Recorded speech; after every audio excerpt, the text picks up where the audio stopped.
So in this video you will see how to change the background color of an AutoCAD.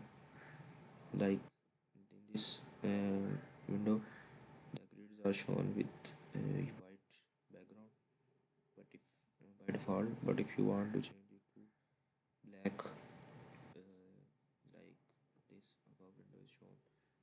So how you can do this?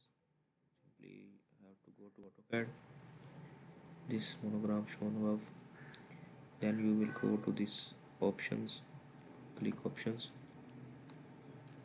then this display, you will go to display option, then from display to this colors option you will click colors.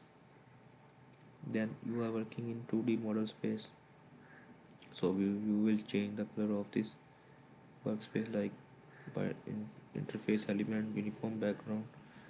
Now currently we are using white, but when we will click it, for example we want to show black, when you will click black, then you can apply and close.